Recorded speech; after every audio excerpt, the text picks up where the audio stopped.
कि कराची पुलिस की बर वक्त कार्रवाई औरंगी टाउन में फायरिंग करके 3 अफराद को कत्ल करने वाले 2 मुलजिम गिरफ्तार कर लिए। एक फरार हो गया और एसएसपी ईस्ट के मुताबिक फायरिंग का वाकया लड़ाई झगड़े के दौरान पेश आया। फायरिंग करने वाले और मकतूलीन आपस में रिश्तेदार हैं। गिरफ्तार मुलजिमान में मकतूल की बेटी का ससुर शाहजहां और रहमत शामिल है, जबकि जाँ भाग होने वालों में गौसुद्दीन, गुलबत खान और अमीन शामिल हैं। फायरिंग में मुलविस हमीद के चचा ने मकतूल गौसुद्दीन को ही फायरिंग का जिम्मेदार ठहरा दिया। कहा गौसुद्दीन ने पहले फायरिंग की। हमीद और गौस के दरमियान पैसे के लेन देन का मामला चल रहा था। तो ये मामला है जो कि पुलिस की जानिब से कार्रवाई की गई है, जिसमें औरंगी टाउन में फायरिंग करके 3 अफराद को कत्ल किया गया है। 2 मुलजिम गिरफ्तार हुए हैं, एक फरार हो गया। और एसएसपी ईस्ट के मुताबिक फायरिंग का वाकया लड़ाई झगड़े के दौरान पेश आया, जबकि फायरिंग करने वाले और मकतूलीन आपस में रिश्तेदार हैं। अजहर जैदी हमारे साथ मौजूद हैं, तफसीलात उनसे लेंगे। अजहर, आगाह कीजिएगा। जी बिल्कुल, मोमिनाबाद में 3 अफराद की हलाकत का वाकया है। फायरिंग से जाँ भाग होने वाले तीनों अफराद की शनाख्त कर ली गई है। पुलिस हुक्काम के मुताबिक जाँ भाग होने वाले अफराद की शनाख्त गौसुद्दीन उर्फ इमरान, गुलबत खान और अमीन के नाम से की गई है शनाख्त।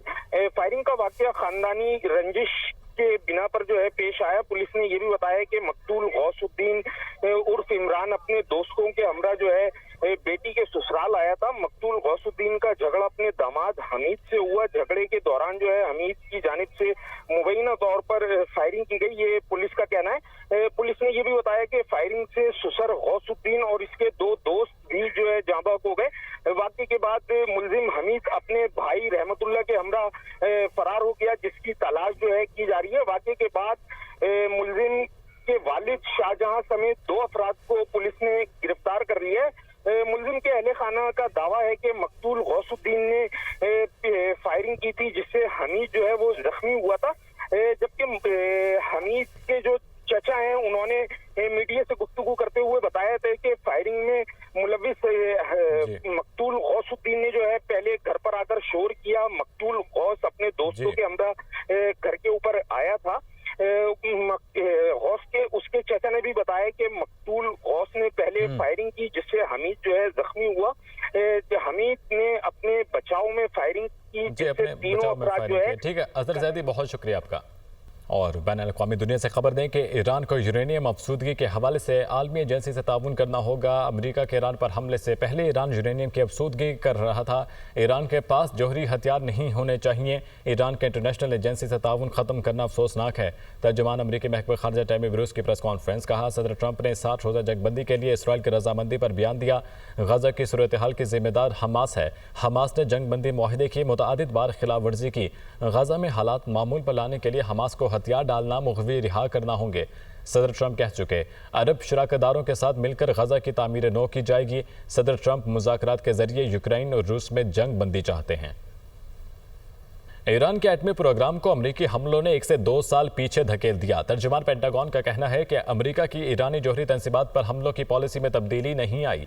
अमरीका के अब भी 1500 फौजी शाम में मौजूद हैं। एटमी असासों को निशाना बनाने की हिकमत अमली बरकरार रहेगी। अमरीका ने हमलों में ईरान की जौहरी तंसीबात को तबाह कर दिया। ईरान के एटमी प्रोग्राम को अमरीकी हमलों ने 1 से 2 साल पीछे धकेल दिया, ऐसा कहना था तर्जुमान पेंटागन का। अमरीका की ईरानी जौहरी तंसीबात पर हमलों की पॉलिसी में तब्दीली नहीं आई। सऊदी वज़ीर ख़ारजा फैसल बिन फरहान और मार्को रूबियो के दरमियान टेलीफोनिक रब्ता, हालिया इलाकाई और बैन-अल-अक़वामी सूरत हाल पर तबादला ख्याल। वज़ीर ख़ारजा ने स्ट्रेटेजिक शराकतदारी बढ़ाने के तरीक़ों का भी जायज़ा लिया। अरब मीडिया की जानिब से ऐसा बताया गया है। सऊदी वज़ीर ख़ारजा और फैसल बिन फरहान और मार्को रूबियो के दरमियान टेलीफोनिक रब्ता हुआ है। हालिया इलाकाई और बैन-अल-अक़वामी सूरत हाल पर तबादला ख्याल किया गया। वज़ीर ख़ारजा ने स्ट्रेटेजिक शराकतदारी बढ़ाने के तरीक़ेकार का भी जायज़ा लिया। कि अली अमीन गंडापुर कहते हैं कि मुझे गिरफ्तार करके बानी के खिलाफ बयान देने के लिए दबाव डाला गया। खैबर पख्तूनख्वा हुकूमत गिराने का चैलेंज दे दिया। कहते हैं कि दम है तो हमारी हुकूमत गिरा कर दिखाओ। अगर हमारी हुकूमत गिरा दी तो सियासत छोड़ दूंगा। आईनी तरीके से खैबर पख्तूनख्वा हुकूमत को नहीं गिराया जा सकता। अफगानिस्तान से दहशतगर्द खैबर पख्तूनख्वा आ रहे हैं। सरहदों पर दहशतगर्दों को रोकना हमारी जिम्मेदारी नहीं। कहा जाता है अफगानिस्तान से बात करना आपका इख्तियार नहीं, अगर ये मेरा काम नहीं तो दहशतगर्दों को किसने रोकना है। चेयरमैन पीटीआई बैरिस्टर गोहर ने कहा, खैबर पख्तूनख्वा हुकूमत की हर हाल में हिफाजत करेंगे, जिसका शौक है तहरीक अदम एतमाद लाने का वो पूरा करे, बानी के मैंडेट की हिफाजत करेंगे। सेक्रेटरी इत्तलात पीटीआई शेख वकास अकरम का जेलों में कैद कारकुनान की मौत की तहकीकात का मुतालबा। कहा, चीफ जस्टिस हमारे कारकुनान की अमवात की तहकीकात के लिए जुडिशल कमीशन बनाएं। वो इस्लामाबाद में प्रेस कॉन्फ्रेंस कर रहे थे।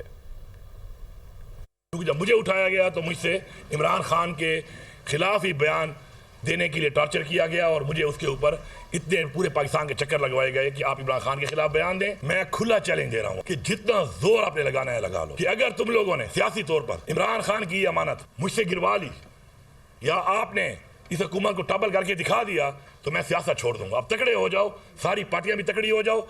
हमारे जो असीरान 9 मई के केसेस में जेलों में, मैं आपको बता दूं उनके नाम फौज शुदगान जो कि जेलों से निकले, किसी ने 10 महीने, किसी ने 1 साल पूरा सज़ा जो है वो काटी और जैसे ही निकले तो मुख्तलिफ बीमारियों का शिकार हुए। मैं ये कहना चाहता हूँ कि Pakistan Tehreek Insaf chief justice of Pakistan से इसकी जुडिशल इंक्वायरी, यह कत्ल है जिन डिप्लोरेबल कंडीशंस में हमारे असीरान को रखा गया था, इस कत्ल की इसकी इंक्वायरी होनी चाहिए और इस पर जुडिशल कमीशन बनना चाहिए। KPK की हुकूमत की हर हाल में हिफाजत करेंगे।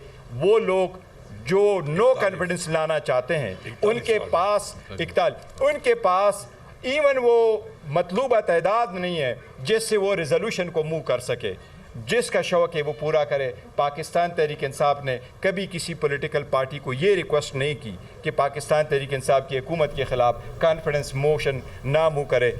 पीछे पार्लिमानी पार्टी का इजलास, सरकारी क़यादत पर फट पड़े, बताया जाए पार्टी के फैसले कौन कर रहा है।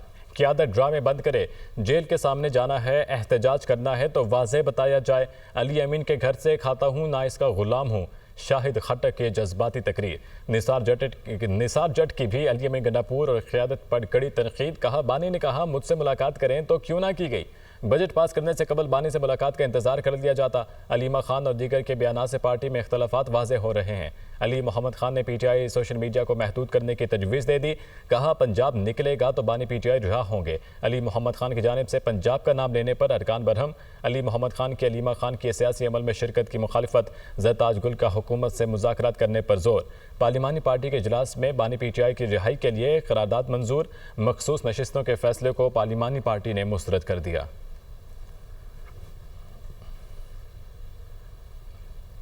तहरीक इंसाफ को मुज़ाकरात की कोई गुंजाइश नज़र नहीं आ रही। तहरीक इंसाफ के जनरल सेक्रेटरी सलमान अकरम राजा ने प्रोग्राम दुनिया महर बुखारी के साथ में गुफ्तगू करते हुए कहा कि हमारे पास अब कोई चारा नहीं, हमें तो कोई रास्ता नज़र नहीं आ रहा और मुज़ाकरात की कोई गुंजाइश नज़र नहीं आ रही।